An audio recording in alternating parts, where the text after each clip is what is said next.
ఒక్క నిమిషం.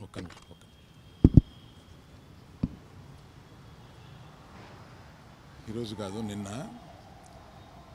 నేను 2017లో ఓ ప్రాపర్టీ కొన్నాను.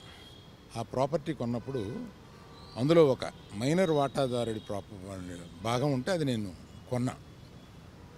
కొన్న తర్వాత అతను ఈడీ ప్రాబ్లం ఏదో ఉంది, అతను బ్యాంక్ లోను తీసుకుని అది ఏదో కట్టలేదు, దాని మీద అతనికి ఈడీ ఎంక్వైరీ ఉంది. ఆ ఈడీ ఎంక్వైరీ అక్కడ బుక్స్ ఆఫ్ అకౌంట్స్లో నా పేరు ఉన్నప్పుడు నన్ను ఈడీ వచ్చి అడిగితే బాధ్యతగా నేను ఒక సిటిజన్గా చెప్పాలి కదా, లా అబైడింగ్ సిటిజన్గా నేను వెళ్ళి దానికి ఎక్స్ప్లెనేషన్ ఇచ్చాను. దానికి సంబంధించిన అకౌంట్ అదే అడిగారు.